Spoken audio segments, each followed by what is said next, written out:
When it comes to games that I think could have done a lot better than they actually did, but people still love to death, you think of some pretty good classics, right? Pac-Man. Yeah, like Pac-Man. Like when it came out, they were very much limited by the resources they had. Paper Mario. Why is he paper? Why is he paper? Why is he Mario?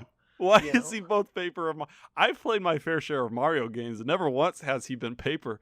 Why are you acting like this is something I would understand, Miyamoto? When it comes right down to it, I think one of the most, because there are several, including Paper Mario, also including Paper Donkey Kong, which did not. Hang on? Did we both just say Paper Donkey Kong at the same time? We just both said Paper Donkey Kong. It's the natural evolution. The Paper Donkey Kong. What? Paper Mario's evolving. He's become Paper Donkey Kong. Would you like to name your Paper Donkey Kong? I'm just going to call him Donkey Kong. Never once has Mario been paper. Or Donkey Kong.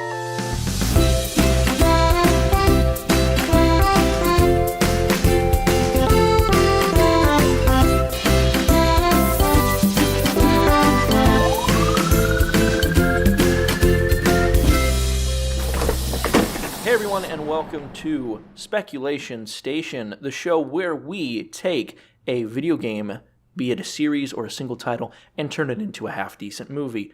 I am here, as always, the host of this magnificent adventure, Joseph, here with my good buddy. I am the movie maestro, and my movies are the best. The Movie Maestro. Hello! So, Movie Maestro, you care to tell us a little bit about yourself and your past works? No! Today... This is right out with it, huh? My name's Eric, and the Movie Maestro was actually a fun character I've been working on for my stand-up routine, but I guess I'll just wait until we're done with the episode, because this is a very special episode, Joseph, isn't it? In fact, it could be said that this is the special edition of Speculation Station episodes. Because we're talking about Fallout, baby. Oh, Todd Howard's most something creation. It's not even his creation. It wasn't his creation, though, was it? Yeah, but he'll claim it. Trust me. He will claim. He puts it on his tax return every year. He says, "These are my children. We've got Elder Scrolls. We've got Fallout. They are dependents." Okay, so the fun thing about Fallout is that I hate the games. You've told me this many times. Yeah, I was telling the listener, because I know you know. I just don't like the gameplay loop. But that doesn't mean I'm not a fan of the world, because I really think it's a kind of interesting world. I mean, it's nothing special, you know? Right. Do you think it's like one of those, do you think it's a failed concept where the idea is cool, but the execution was bad? Yeah, for the most part. I'm just not a fan of the Bethesda thing. Same thing with the Elder Scrolls, or really like BioWare games. Just the walking around, talking to people, half-decent combat, that kind of stuff. Not my forte. But I've always been really kind of interested in the world. I've played all of the games at least once. Not through, the originals? mind you. Even the originals. Wow. Most people have not. Most people will say, "Oh yeah." Most people have. Fallout. Yeah, they've never played started one with 3 or New Vegas. Yeah. But while I am interested, and I have played it, you are by far more of an aficionado in the Fallout universe than I. I actually played very little of the first 2 games, and I will admit that. I will not go in and scream that I'm the no one biggest cares fan about the of first game. 2 games, Joseph. When we're talking about the Bethesda ones, quote-unquote, the ones that people define as Fallout. The ones people think of when they say Fallout. Right, in the modern sense. Yeah. I have played those. Why don't you break us off a little piece for people who may not know of the Fallout universe? So what Fallout is, and this changes with each installment, you are in small-town America, somewhere in small-town America, and you are in the midst of... Or Washington, D.C. Yeah, or Washington, D.C., that's right. Or Boston. What are you talking about? Because it's got that very homely feel. It's got that very, hey, even Joe, I don't think that's because it's called Small Town America. I think it's because the world got destroyed. I'm talking about pre what happens. Sure. All right. We're in a Cold War, all right? Or we think it's a Yeah. Cold War. Nobody's really Maybe. thinking too much about it. Todd won't tell us. Todd won't tell us. He says, war exists. War never War changes. never He always changes. says that. War never changes. Yeah. As we Man, as you're we really hear doing a several good job at times. this. At this. The world gets nuked. Thank you. Time passes, and soon humans crawl out of their little dirt holes, out of their little vaults. Yeah. The company called Vaultec created a couple hundred vaults, and most of them were used for kind of human experiments. Am I right? Well, yeah, but you don't know about that right off the bat. Right, but most the ones where the character starts out were just basically you'll live here, or you're put in a cryo chamber, and then you wake up however many hundreds of years later. You got destroyed buildings. You got maybe All some the weird hits. mutant plants, but you've also got animals, and you've also got humans, quote unquote. Kinda, yeah. You've got humans that have become mutants, and not You the have cool what? You have super mutants and ghouls. Is that Yeah. correct? and not the cool, teenage turtle kind. Not cool ghouls. No, not cool ghouls or Bad mutants. ghouls. We got bad ghouls. Who sound like my grandma smoking all the time. There's a lot of cool features, and I think I agree. The concept itself is pretty cool. You've got a world that is the absolute Yeah. stereotype of post-apocalyptic, It's funny because you actually don't see that concept in movies that often. Like you'll see post-apocalyptic stuff. Like I'm thinking, Hunger Games. Or something destroyed by a natural disaster, like a disease or, Exactly. Yeah. Or if it is in the case of Fallout and it's like a nuke, usually you're with the people like right before the end. It's rare that you will see like a completely nuked landscape, and I think that's kind of what makes Fallout unique, that and the fact that it's pretty fleshed out in terms of not lore necessarily, but just kind of concepts. Like we said, you have the super mutants, you have the ghouls. You've got a bunch of different alliances that you can join, and they each have their own actual purpose. They're not just there to say, hey, I like these people, I'll join them. It's like, no, these people are actively looking for an ideal. And I think New Vegas is kind of the best at terms of fleshing stuff out, or at least in terms of new concepts, because you have really, I guess I would use the term wacky characters. You have a guy who thinks he's Julius Caesar. You have a happily demonic robot. You have guys acting like they're gangsters in the 1920s. It's definitely a lot more like. I love it because you do have the sense of, you do have the gangsters, you do have the mob bosses who are running things a certain way because of the way the world has changed. Exactly. They're yeah. holding on to these old concepts, even though the world is at a point where it's like, you could be doing this so much better. It's definitely like way wackier than 3 or 4 really dares to be. Yeah. But in terms of a movie, like obviously we know the setting. It's gonna be post-apocalyptia. Yeah, specifically America, unless you wanted to see how that would affect a different nation. We'll wait for Todd to handle that one first. Fallout China. But the big question with any of these kind of, I guess, free roam games, especially a Bethesda game or a BioWare game, is that main character, because it's kind of up to the player. Oh, I mean, it's entirely up to the player. Yeah, what they look like, how they act, their relationships, that kind of stuff. Their blood type, the color of how much pores, blood they have, how much hairs per inch of skin cell. Right, if they love ghouls or don't. Do they have a sexual fantasization with Todd Howard? You kind of can't uncheck that option. That one's kind of hard-coded into the game.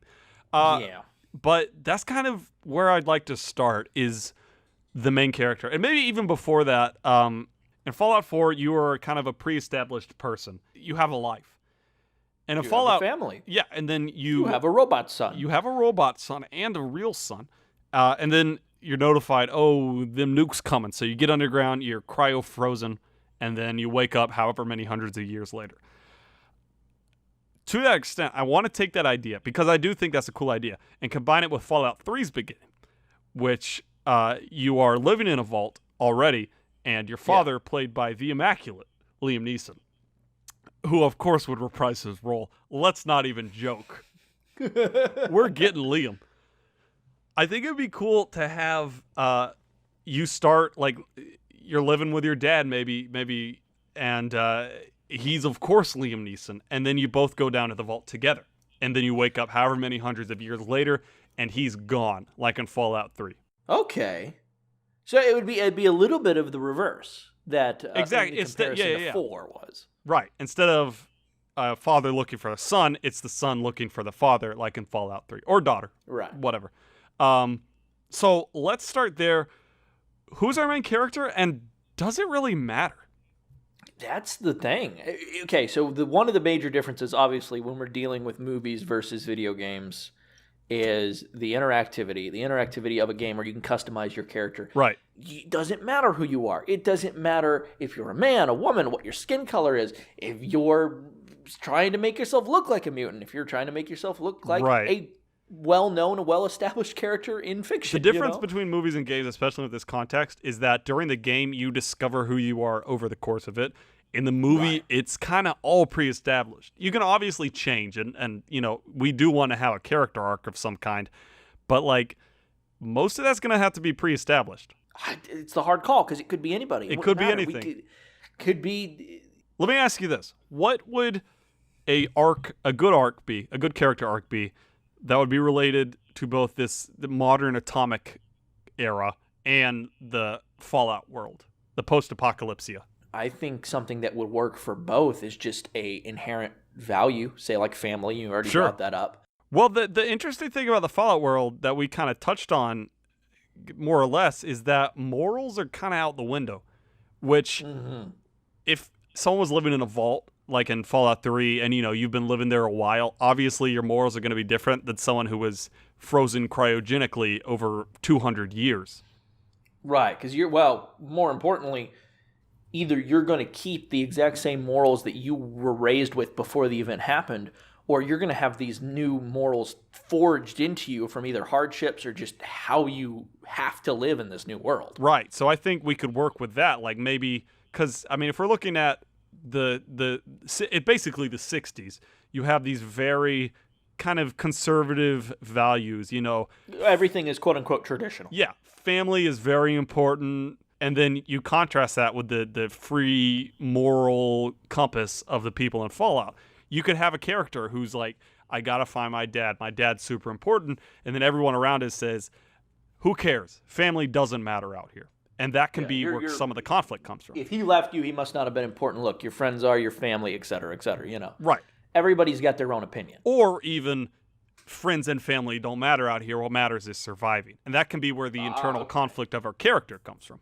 I think for that, we'd have to see them experience. Why? Because if they're going off of the morals that they already understand, I don't think they'd be very easily swayed unless they immediately encounter a reason to believe that. Well, we could do a kind of inverse arc. So they start out thinking, my father's very important, and that can kind of be their motivation at first. And then as they experience the world, maybe they get a little sidetracked. But then at the end, they realize family's what really matters here.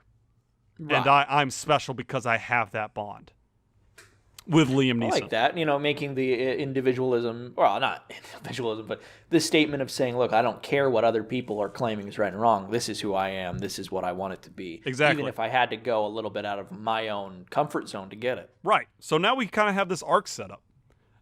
Let's get into the character.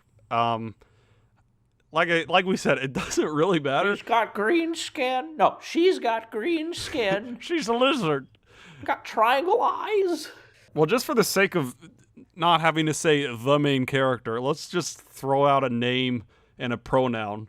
I really like the idea of making it a woman. Sure. Let's do Julie. Julie? I don't know. Sure. Julie. All right, Julie. So Julie and Liam Neeson, her father, and all of ours, really, if we're being honest. They both go into the vault, run by Vault-Tec. They're cryo-frozen, and when Julie wakes up, everyone is either dead or gone. And really the only person who's gone is her father, Liam Neeson. Okay. Let me touch on this. Sure. Is it everyone is dead, and the only one that is not accounted for as being dead is the father? Well, I'm trying to blend the beginnings of Fallout 4 and Fallout 3. Because what you could do is, in Fallout 4, there's in the beginning scene, what happens is he gets woken up at some point, sees what's going on, and then gets induced back into sleep, into stasis. Well, that could be interesting because it can be kind of like, that's the lead. Like maybe Julie sees Liam Neeson, the actor, getting pulled away. Yeah. Or I was saying even leaving of his own will. Maybe his pod malfunctions for some reason and he leaves early. Although, then you have to ask the question, why wouldn't he wake up his daughter? There could be another way that could even go. Go ahead, yeah. Is if the father performs some kind of sacrificial act where we are unsure if they're alive or not. Well, then you related to the situation. For instance, it could be something bad happened and and then when the kid wakes up, they find the deceased people that were involved with what happened, excluding their father, you know? Okay, that could be interesting. That is a bit on the nose. That's a bit cliche, because you're always like, oh, could they be dead? And then in the end, it's like, oh, they're alive, you know? And it's like, well, we saw that coming a mile away. Well, I'm... Finds his corpse in another room. Oh, dang it. Oh, man. Liam, no. I had my hopes up. Well, I'm kind of blanking on what happens at the beginning of Fallout 3 because it's been a couple years. But if I remember correctly, Liam Neeson leaves kind of suddenly. And I don't remember, are there any clues that he leaves as to where he goes? Because I know he goes to like make a water purification thing, right? Yeah. If we were going to go that route, it could be something as easy as Papa, Neeson leaves the facility or leaves a certain section of the facility before something happens, say a malfunction at the actual vault happens where they have to shut down a branch of it. So he's not able to come back into that branch. And when that branch is shut down, all for the safety of the members, everyone who's still in that branch has to go into stasis. Right. And maybe it's a pretty short period of time, like 3 years. Yeah. It wouldn't be like a long... It's like, hey, we had a leak where radiation levels are rising. The only way that we can avoid this is get into the lockdown chamber and shut it off. But for the safety of the rest of the vault, we have to shut down this whole branch. Yeah, sure. So walk me through what you're thinking then. Papa Neeson here. Yeah, Papa Liam. Papa Liam. They both get put into the chamber. Something happens. He gets taken away against his will. Kidnapped. It is made obvious that it's against his will, but child Julie is, or I'd say young Julie, is powerless against that. When she comes out of cryostasis, maybe she sees like blood or like a trail leading from her dad's cryopod. Right. Something where she can kind of put the pieces together. Right, like where there's still mystery, there's still question. That would work, because then it's like you don't know if there was something he thought, was his best interest. Because it obviously wasn't him just leaving her. Like, okay, well, maybe something bad happened that he wasn't avoidable, and so he knew she would be safe in there, et cetera, et cetera. Maybe he was the one who put the lockdown on. Maybe. Ooh, that would be interesting. Not to say that he's the villain, but maybe there's some misguided notion that could make her later question slightly exactly. What her goal is. He was trying to save her. So what would be the cause to put it on lockdown to save her? Because he doesn't want them kidnapping her. Oh, because there's somebody in there or something. What if maybe he was like a Vault-Tec technician or something, and something goes wrong in the vault, and they take him out to get help because none of them can fix it, and then he discovers, whoa, they're doing experiments on people. This ain't cool. And so then he does doesn't that have any obligation to cover anything up. Yeah, he intentionally that sabotages would immediately the system. mean he would probably want to immediately wake up his daughter. Right, but he knows if he woke her up, she would be put in danger, and really the only thing he can do is put himself in danger by sabotaging the system. So he kept her in stasis. He kept everyone in stasis. He ended up going away. He went bye-bye. Right. Where did he go? How did he not get, I guess, killed by Vault-Tec? Would he leave a message for his daughter in that case? I don't think he'd have time because, he's being hunted. Be a risk. If he's involved in any way, they'd go after her. I think I like the idea of him going AWOL, just out, and then Vault-Tec, because we see this with whatever vault they're in Fallout 3. They're terrified to go outside. Like, it's a big deal when your character leaves. Yeah, I like that too. Because in all the other ones, it's kind of like, okay, go on out there, Have fun. Yeah, Fallout 76 literally, like, hey, have a party, they throw a party for you. Yeah. Well, like we set up with Julie, assumedly Liam Neeson would have the traditional values as well, So I think he would try to, I guess, restore a bit of humanity into the world. I think that would be what he's constantly striving for. Yeah. And I think if we went with the route that you said, where he realizes something bad is going on, it would be a real moral test for him. And he would ultimately decide, no, these values that I've had since my youth are more important, and I need to make sure this stops. And, of course, he would also have the... He's still keeping the safety of his daughter in mind, but he's doing this because he knows if this is what the world is becoming... I don't want my daughter out in this. Yeah. Until maybe it's a... Maybe he when they finally meet, he goes, I was going to get you out as soon as this project was completed, as soon as I can make the world a bit of a better place, because I didn't want you to have to experience what I've experienced. I think that would be good. I think because that would also pose the ability for Julie to question that and have that question in her mind. Why did you abandon me? Exactly. Yeah. I mean, yeah. Even if she doesn't accept that answer immediately, she would be able to understand it and respect it from the sense of like, well, I've seen the world now. She's like, I've experienced this now. And she's like, I kind of wish that was the case maybe. Yeah. Okay, yeah. So let's answer the question. What's he doing? How is he trying to restore a bit of civilization into the post-apocalyptic world? We could utilize the whole alliances and factions thing and say maybe there is a faction out there that is against what Vault-Tec has become. But so you're saying we kind of make Vault-Tec the bad guy? I think Vault-Tec would be the government. And the reason why I word it like that is there are aspects of it that are good. Vault-Tec's the system. Yeah. There are aspects of it that are good. There are aspects of it that people don't question because they've never been wrong in the past. Right. Or they've never had a reason to question them, even if they are something a little weird. Or they don't know. They don't know. And I think there would be a lot of... If you're in a perfectly fine vault... You have no reason to be like, well, maybe that vault's experimenting on people. You assume that every vault is like yours. I think it could be even more on a secret level where Vault-Tec doesn't differ from vault to vault, but because communication is extremely limited, you may have groups that aren't following the same protocol or aren't upgrading in the same way, and they've created these different groups. I think you could have a rogue vault. Not even that it's like actively a rebellion against Vault-Tec, but the way that they kept their government inside the vault.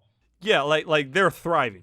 They're thriving, but they're thriving in the sense of morality. Now, they may actually be going through hardships, and so they may have to be doing things a little differently on another level. Yes. Okay.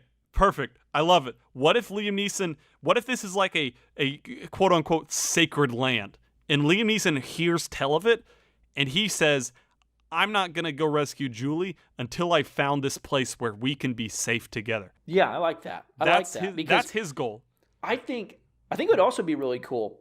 It's still really a cool place. It's really a good place. Like, that's the truth. But maybe it gets really exaggerated by these different groups. And you'll have a radical group, because those exist in Fallout. Sure. You have these radical groups that believe in an ideology to the, absolute limit that they can believe it, and go about things in a way that are very violent and very, against it. And I think that would be good too, because that would speak to how the story plays out, where you have these people with great intentions. But the reality is a little not so easy. Yeah, and it's either they can't accept reality and they try to form their own reality, or they become cynical. You know what could be fun is like maybe Julie's in a tavern or something trying to find information about her dad, and there's one of those radical people talking about this beautiful place with rolling green hills and fruit everywhere, and she just disregards them. Meanwhile, that's exactly where her dad's gonna try to go. I like that. That would also tie back into the whole not to say that the audience would know that that's where he is, but it's something that she would overlook. Yeah, because why would she care? That's not the trail she's following. I think that she would have hope. Not to say like she would be a child again and she would be like, yeah, I can believe that exists. I think she would feel like she would have to have some kind of hardship that would push her to doubt the existence of that if she knew that such a place could exist. Right. How about she wakes up from the cryostasis along with the other people, notices her dad's not there, right? I think if her dad was marked as AWOL, that could also help her kind of question it a bit. Or maybe everyone else thinks he's dead, and she's just saying, no, this can't add up. I like that. Just because I don't think Vault-Tec would mark somebody as AWOL. No. But they either okay. If you've got a corrupt government, they're going to do one of two things. They're either going to Right, but they're not actually the government. Well, they're the government of that group. Like they completely determine how that civilization okay, runs. I see. Of the specific vault. Right. That's why I'm saying each vault tech would be different. Okay, cool. Well, let's say one way or another she ends up outside the vault. Yeah. And she's on the hunt for her dad. She knows, let's say he went to this place, and she kind of has the direction. She has, she's got that Pip-Boy. Yep. She's got the vault suit on. Should we make that a bigger feature in the film? Should the Pip-Boy be merely a reference, or should it play a major role in her? I'll be honest, I straight up forgot about the Pip-Boy until I just said it. Because in the game it is merely a menu. Yeah, I mean, it's useful in the game. It has all your stats and inventory. Maybe they're like she's finds it. Maybe she's never had to use one in her time. Yeah. She gets one as she's leaving, and she's noticing all these features. She's noticing all these things, and maybe she just shrugs them off. I think that would be funny. Whatever, and she just like checks it out, and it's like, new quest, find your dad. And she's like, oh, okay, weird. That might be a bit. But fun gag. But yeah, one way or another, she's leaving the vault. She knows the direction she has to go to this little settlement. Yeah. And then as she's going, I think that's when that quote unquote traumatic thing happens to her. Maybe she has to kill someone. Maybe maybe she has to fight mutant, some kind of beast. Yeah. Something bad happens that just really sets into perspective, this world sucks. I think something fun might happen, and this is an idea. So let's say she encounters a situation where she, on her own volition, has to kill somebody. I'm going to just say a ghoul, but she still sees them as human in a way. Because we hate ghouls. Well, is it a regular ghoul or like an insane ghoul? Because there is a difference. Right. I think probably you could do an insane ghoul, but then she thinks they're human, just like sick or something. Right, and that's the whole thing. Like she tries to, to talk with them, and she ends up getting really she gets a wound or something, right? Or radiation sickness. No. Here, I'll get to that. Oh. She gets a wound. In the fight or flight reflex, she does something, and let's say it kills it, and she knows that she's killed it. She gets very scared. Now she's concerned. She's like, what is wrong with this? And she's looking. She's like, I don't want this to happen again. Because she knows nothing about this world. Like, she could be arrested for all she knows. Say that as she's going, she starts to not feel so good.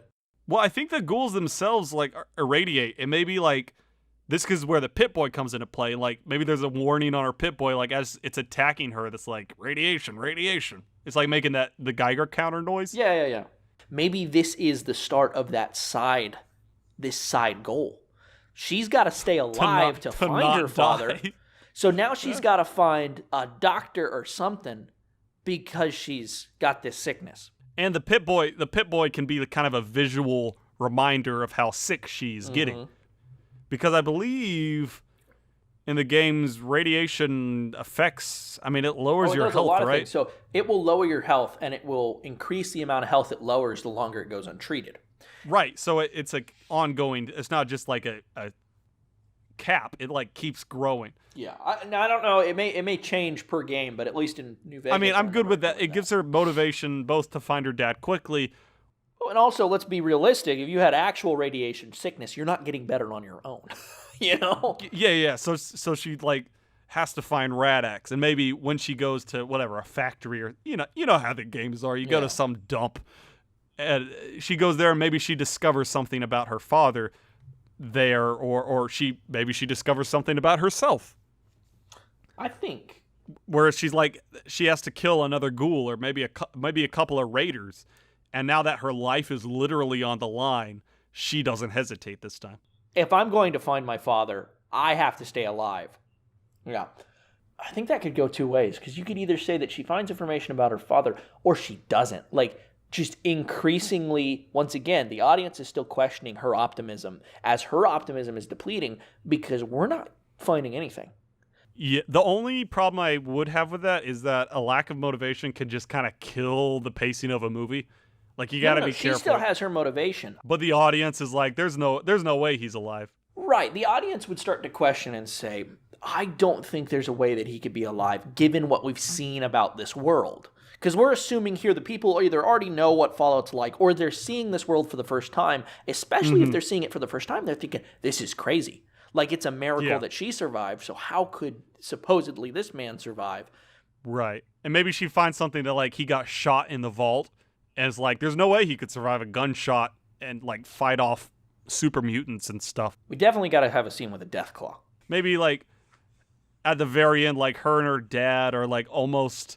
They're finally reunited, and they're almost to the vault, and then out of the shadows, you're in Deathclaw territory. I don't know about that. But it's better than nothing.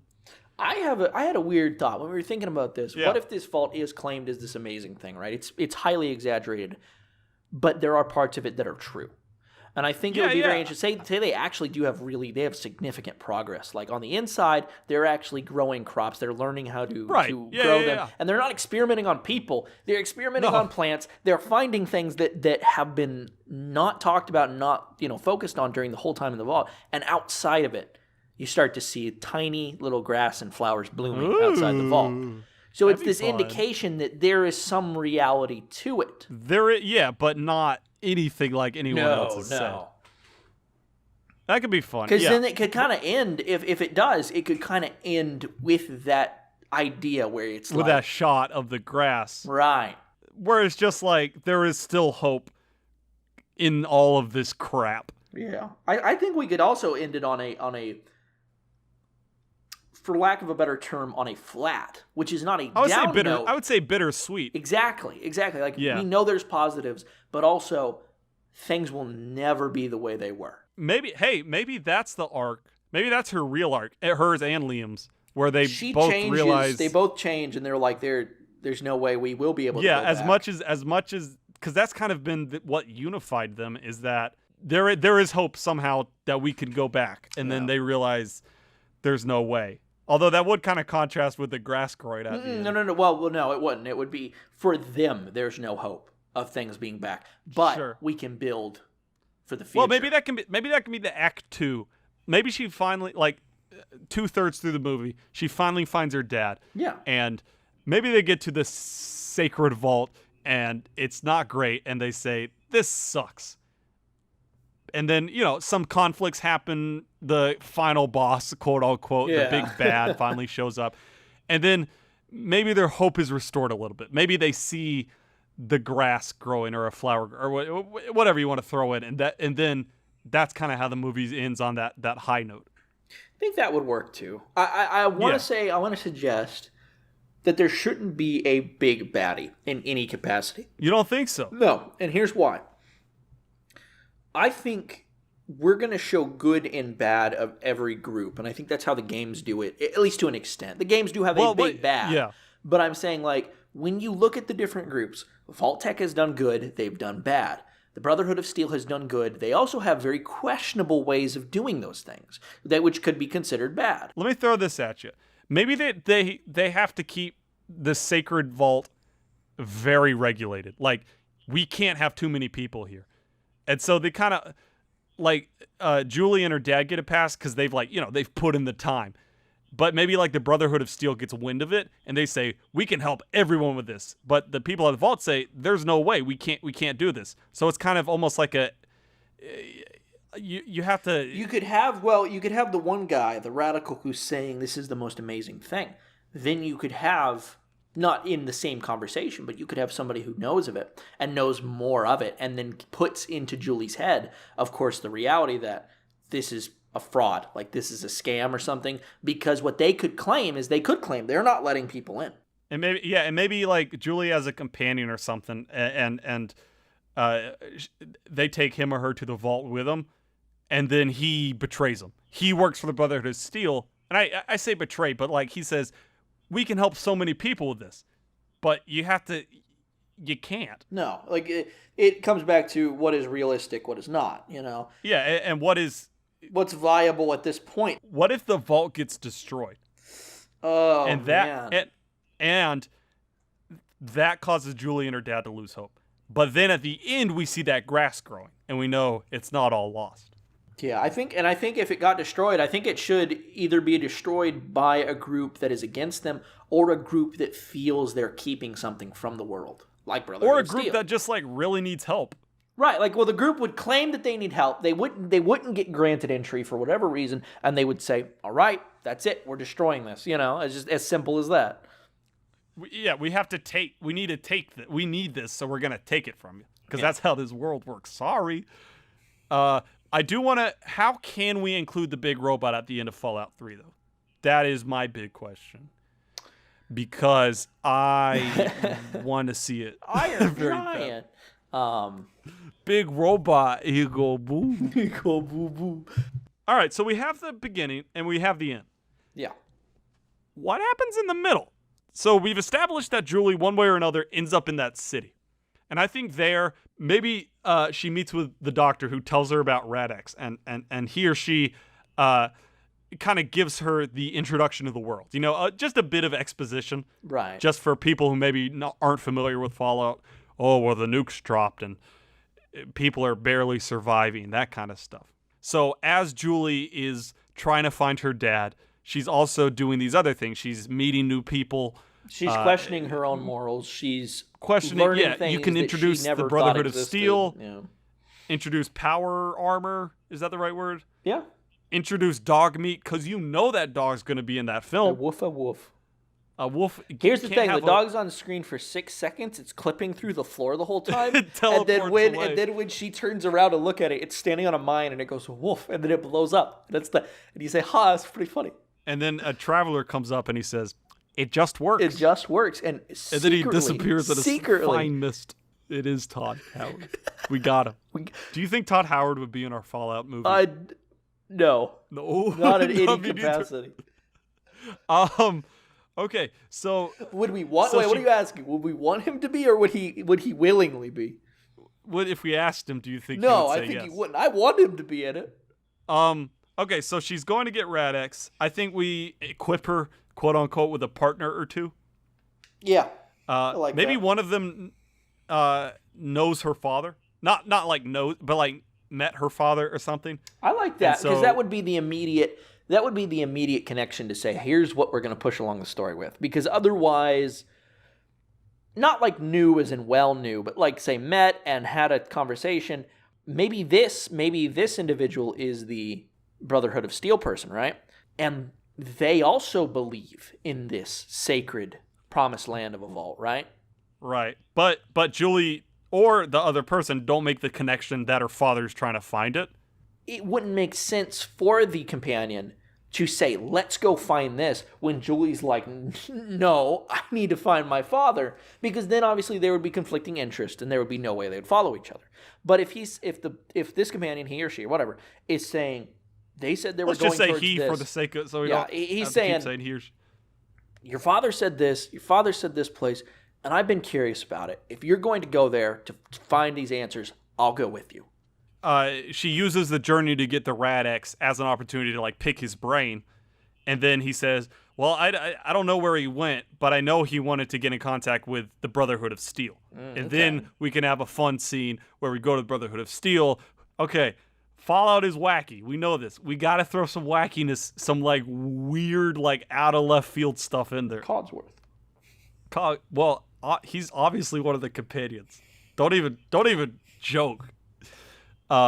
He's I made think of there steel. should be a He's- robot butler that has a very, very small role, but is still like everybody will say it's their favorite character of the film. You know what I mean? I think you should have one of the. I mean, look at Interstellar. You had TARS. You Rogue One. You had K2SO. Obviously, the best character. People like funny robots. Let's add a funny robot in there. Okay, What was so the Dynamite? you know what was the it in quest. New Vegas. It was like the Dynamite Gang or something. I don't know. And all they were was like explosives. Boomstick Boys. Boomstick That wasn't their Boys. name. Well, that'll be our version. You remember New Vegas, the side quest where with the cannibals, right? Yep. What if Julie discovers, my dad's there, and like he's trying to, because like someone high up there knows about the secret vault, so she has to infiltrate it. Because here's something you should know about me. Eric loves infiltrations. Just in any movie, if there's an infiltration, I'm in. So she has to like go in and quote unquote rescue her dad. Because she thinks he's there, Well- right? Yeah. Right. While also, well, no, he actually is he there. would And be that there can because he's trying to find out information. Gotcha. Right. Yeah. And so she's going there to rescue him. And that's when he says, hey, so trying to find this vault. And then, they can have a fun romp with Liam Neeson doing his action stuff because he is an action star first and foremost. He's also very old at this point. He's not that old. He's not young, but He's like not he's young. not that old. Yeah. And then you can have like a little party of 4 or 5 people, all going through this stuff trying to rescue her dad. And you can have some fun stuff and really hammer home that concept of like traditional values versus doing whatever the heck I want. Right. Yeah. I like Where that. does the Brotherhood of Steel? Okay, this is gonna be way too video gamey, or probably not even video gamey. This is gonna be way too like Japanese. I'm being genuine. Japanese cartoon Because those are generally no. Here's indistinguishable. Indistinguishable. Here's what I'm saying. Because if you've ever seen any anime that starts off with a character and he gets friends over time, how do they mostly get those friends? They go to a place, there's one person in that place that is either interested or wants to fight them, and then after the battle or after a small conversation, they join their team. So if we do not make the first companion related to the Brotherhood of Steel, it's going to be highly convenient that anybody of the Brotherhood of Steel is just going to say, yeah, I will join your cause. Because either the audience is going to automatically assume that they have other interests. I think every single person, every member of the quote-unquote party except Liam Neeson should be gotten in that first town. And maybe it's not huge. It's Julie. It's the Brotherhood of Steel. I think we could even introduce them all at once. We could have one that you're a little... Yeah. See, we could do the bait and switch, where the person who's very charismatic and doesn't seem like they're problematic, right, is the one that turns out to be the problem in the end. And then you have one that is suspicious. Sure. And say it's like a group of like 3-4 people or whatever. And there's one of them that's just kind of uneasy. Like you don't like... Ends up being one of the bigger heroes, at the end or something. Yeah. Or literally it's just like, hey, we're a bunch of mercenaries. We're going to go raid this factory. Sign up now. And it's just whoever showed up. And so you have the Brotherhood of Steel guy. You have Cogsworth or, quote-unquote unnamed robot. I think the robot butler. would need to be connected to one of the characters. But not like... That's what I was going to add. And then you have like the robot's tamer or whoever. Some mercenary female or something. A badass female. Yeah. Or she can be like maybe... the more quote-unquote charismatic person, and like she's kind of useless in a fight since the robot kind of takes care of it for her with his flamethrowers and buzzsaws and stuff. Yeah. And so you're like, why is she here? And then you get to the part where they're like eating people, and then it turns out she could lie on a dime. She's like super persuasive. I like that. That could be fun. Yeah, so it's kind of like it's bringing in like... If we develop her enough, that could lead to, is she the suspicious one? Because, it's like, wow, how much of it is real? She can lie so easily. And then at the end it's proven, she was the one that, Yeah, and then it kind of plays into the idea where it's like, oh, well, you could play Fallout by being, lawful good, like Julie. Or at least neutral good, I guess. Yeah. Or you can be super charismatic and super like chaotic neutral. Well, it's almost like you're creating a D&D party here. You've got each character with their different alignments. Basically. And they're different. Yeah. Not that their goals are very different, but what they are okay with doing to achieve those goals is just radically different. Right. And maybe so they go to the Brotherhood of Steel, and the charismatic female, which we probably need a name for her or whatever. She's going along. She's like, I think I can get some money out of this or something. That kind of Han Solo approach. Yeah. And then she finds out, or they all find out about the Sacred Vault, and they go, oh, there's definitely some money in there. Some bottle caps. And so that's like their motivation. But then as they kind of go, she sees how Julie acts with her values and how she sticks to them for the most part. And by the end, she changes and she's kind of more caring and that, that kind of like the classic, like, I don't care changes to I do care. Yeah. Okay. And then the Brotherhood of Steel guy's just like, he sucks. I like that. Should we keep the bottle cap currency a big thing? Of course. Now, here's the question with that. I have an idea on how to introduce that. Oh, okay, sure. what if when she meets said doctor character who helps her, right? She's like, Mm-hmm. oh, I'll pay you. Like, I had, like, she's, she had on her person, she had some old money that was maybe a relic that was given to her. And she's like, Oh, that's funny. She tries to pay, and the guy's just like, excuse me? Or like maybe he like tears it, like he takes it and he says, oh, and he just rips it. And he's like, first of all, like, and he's the one that explains. He looks at it and he says, old world money. Old world money. Wow. Maybe she finds her dad's wallet and like, that's what sends her on her quest is like, oh, it's got blood on it. Yeah, another clue, but it's also a thing that she could have, and there's maybe some like stuff related to it later, where she has his picture, and so that's how when she talks to that guy, okay, she's like, all right, yeah, hey, have you seen this guy? And he's like, yeah, I did. I think I saw him in Star Wars. That's famous actor Liam Neeson. Yeah. I saw him in Taken. Okay, important question, which I'm honestly surprised we haven't brought up yet. Where is this set? Because locations in Fallout are super important. You got DC in 3, obviously Mojave Desert and New Vegas.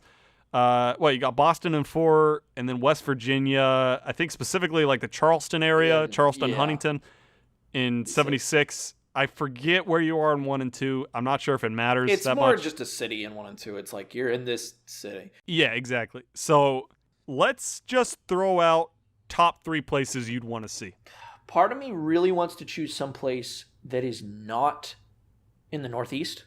Yeah, sure. Because we've had two. Although New York City would be awesome. New York City. Now that I could see for a lot of reasons too, because New York City could also encompass the lawlessness part, where you have people who are only focused about the big business and big government was in New York, but you'd also have the people who are very much focused on the romanticization of. It's just about people. It's about love. It's about entertainment, The problem with New York City is I don't think it would lend itself well to like this super secret hidden vault as opposed to just kind of being out in the wasteland. More importantly, New York City, even if we're talking about the less well-known parts of New York City, for the most part, it is a very big city. I think having a big city is cool for a couple of scenes. But I really like the idea of them building a city out of scrap. Like we see. I think a city should, in this case, it should just be the backdrop. Yeah. Maybe they go into it for a quote-unquote, maybe the Brotherhood of Steel is inside the city. Okay, that could make a big point. But I don't think it should really be the main focus. Right, and so that city is controlled, and it's this. For the most, or at least the little area of the Brotherhood of Steel. Well, I would say it's controlled in the sense of it's. Since it's not the main focus, there's really not as much of fear when you're in the city. Because usually when you're talking about apocalyptic movies... there's like a big Deathclaw camp, or maybe Super Mutant camp, and the Brotherhood of Steel is barely holding it back. Oh, that would be interesting. Because that could be another one of those bait and switches where it's like, hey, they hear about the Brotherhood of Steel, and they say they're in this really cool stronghold in the city. So they go to the city. And then it's like a smoking ruin. There's like 20 guys there. They slowly reveal, they're like... so we have a bit of a problem.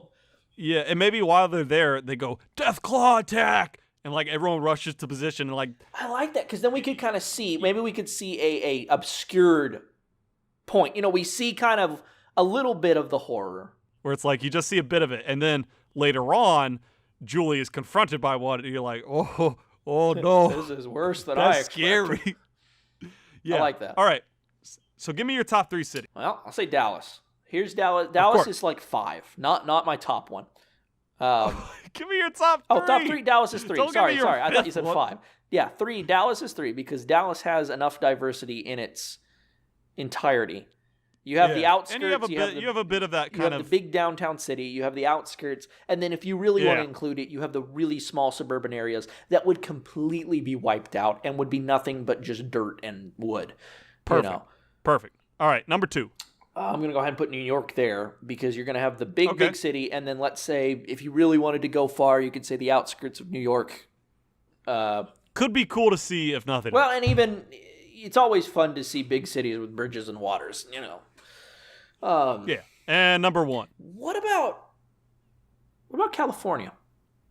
What about... You talking like San Francisco? I'm talking not to say we'd make up a fictional city, but find a city that has aspects of San Francisco, but immediately outside of it is just because a lot of That could be California, interesting. you like out Death Valley, a lot of California is barren. I think my 3, in no particular order, is Seattle. Just because landscape, I think, is really interesting. Yeah. And we've never had a Fallout game set that far north. So, how is snow affected? How is rain affected? Ooh, yeah, nuclear Seattle's winter. always raining. Yeah. That could be kind of fun. Like, you can't be outside when it rains because there's so much radiation. Your skin that will burn off. would be really interesting because that would bring a new That'd be aspect cool, to yeah. it too. And maybe they get stuck outside and Cogsworth goes down because it melts them. I don't know. That'd be kind of cool. Yeah. By Cogsworth. Was his name Cogsworth? The in full. No, it's Coddlesworth, wasn't was it? it? Cogsworth is the one from Beauty and the Beast. Oh. Uh-oh. Number 2 is Savannah, Georgia. All right. Yeah. Just because I think that, like, southeast architecture is super pretty. It's also not that big of a city, compared to D.C. or Seattle or New York. There's a lot of vast land between. Yeah, and we've never had a Fallout, I don't believe, that's been connected to the ocean. No, not that I know of. Well, is Boston connected to the ocean? Not directly, I don't think. I know we've had some DLC, but maybe there could be like a cool sea creature or something out there. And then number 1, it's not really a specific city. I guess if I had to choose, I'd say Salt Lake City. Okay. But just like Utah, mainly like southern Utah, really cool landscapes. And then not that far up north, you have like snow-covered mountains. Yep. So I think that the difference, the diversity in landscape, the only downside would be really cool there that I see, and I'm not denying it. So if you if you put it like south of Salt Lake City, you would have to describe a city, a group that exists within it that could easily sit in between all of it, where you could kind of easily go to each point as things progress. Right.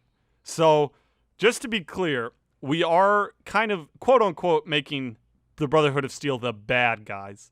Say they find the vault. Say that Papa Neeson and Julie actually get to see it. They get to see the progress that's being made. Thriving. They're like, this is great. So-and-so companions, whoever we're putting as the bad Jeremy. guy. Jerry Seinfeld. We need him in there too. Jerry. He's here. He's made it. He goes in, or he's not allowed in. Say because they know who he's with, and they say, look, or maybe he's just straight up like says it like, I'm with the Brotherhood of Steel. I don't want to make Jerry or whoever completely unlikable. So what I would think would be good to do would be, they claim this. They say that the Brotherhood's on their way, and he says, when they get here, we'll be able to discuss this and we'll get it worked out. When they get there, they just decide that, look, it's too late. There's nothing else we can do. We're going to take this. And I think that would also be another thing that would push Neeson and Julie to the point where it's like, we now have this hope again, and it's just stripped away. Yeah. And then now also we can say Jerry kind of has a little bit of a redemption in his own thing, because he's like, I didn't want this, Yeah, I like that. Maybe we see Jerry with his family and like his wife is he's sick. thinking about them.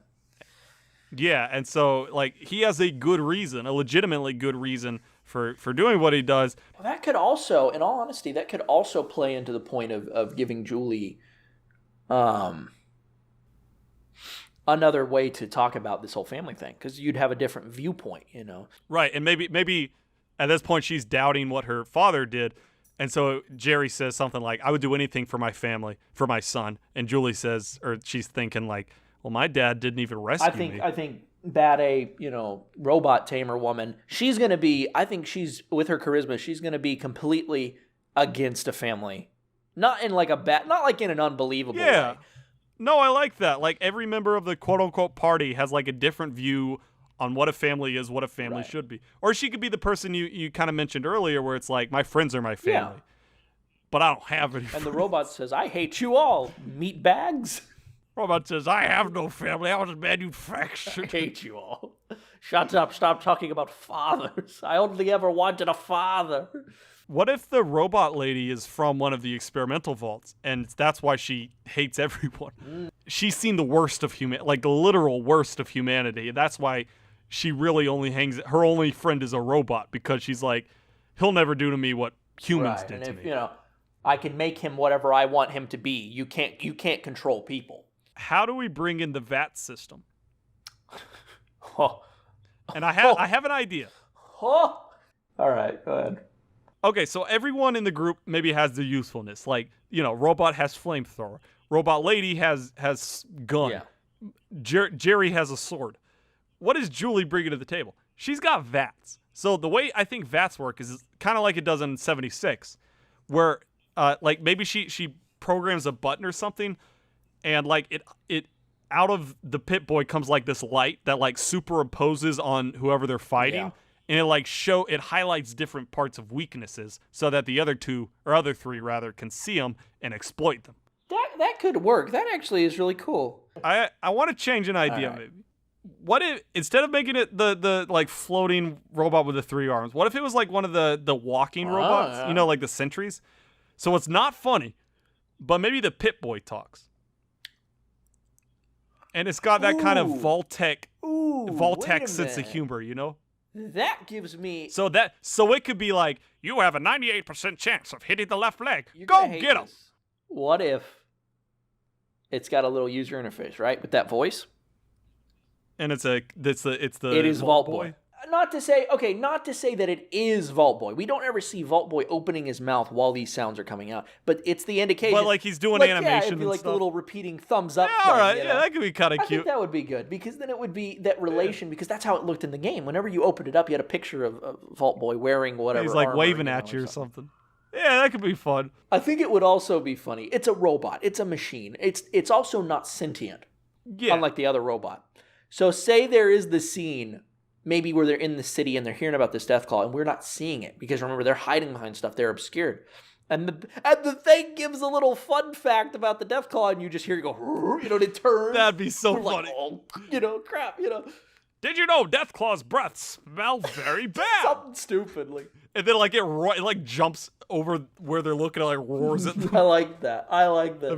And it could be like as she's going to that first city and she has radiation poisoning, it can be like, you're almost to your destination. Keep that chin up. Yeah. Or it could even be something simple like when we introduce that it can monitor her vitals, there's like a point where it'll like give little notifications. Yeah. And it could say something about, you are very ill. You need to find help right away. That could be fun. And who do we get to voice it? Of course, John Mulaney.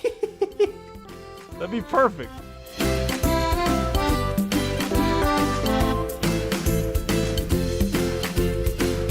Here's a question. Here's a final question for the night, ladies and gentlemen. What company would make this movie? Like production company? When you think of the movie that we're describing, what is a company that has either done movies like this in the past or you think would be good for it? Honestly, I see this as like a fairly safe PG-13 action-adventure movie. Like, with hints of deeper themes, but nothing that, like, a 13-year-old kid isn't gonna like. Right. It's not like, well, we're not gonna have a scene where they go into a strip club. Yeah, so honestly, like, Paramount, Universal, Lionsgate. You think it could be any one game? Yeah. Yeah, I mean, I honestly think it's super safe. It plays it very safe, and that's not necessarily a bad thing. I think it's an enjoyable, though not groundbreaking film. I like it. Reach out, Todd. Todd, reach out. Todd, do it. We'll write it for you, Todd. You don't even have to pay us until the movie's done. Read the back of the box. We've just bought this movie. It's PG-13. Yeah. What is the log line?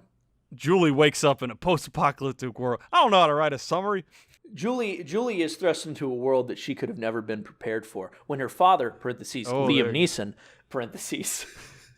You know how they do that with the actors? It doesn't matter who's playing Julie. It doesn't matter who anyone is except Liam Neeson. Mainly because we can't remember his name from the game. She'll have to learn what's more important, her family or survival. And, you know. On a quest with colorful characters, including Jerry, parentheses, Jason Alexander, in parentheses. I love the concept of Jason Alexander being a part of this radical faction that just... That'd be so funny. Or like Can we subtly Duckman have 2. the entire cast of Seinfeld in this movie? There we go. Like even Julie is actually played by Elaine's actress. What's her name? Julia Louis-Dreyfus. Yeah, Louis Dreyfus. It's probably a little old for that, but maybe. No. Liam Neeson's older. The doctor who takes care of Julie is Michael Richards. Yeah. Captain of the Brotherhood of Steel. Ladies and gentlemen, may I introduce you to Jeremy Seinfeld?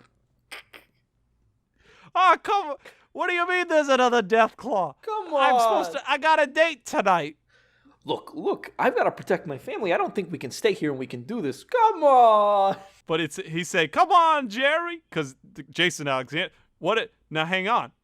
What if Jerry Seinfeld's character was named George? And then Jason Alexander plays Jerry. Yeah. Thank you for joining us on this episode of Speculation Station. Hey, choo-choo. We didn't really bring in any train symbolism, but we may in the future. Choo-choo. We have to train for it.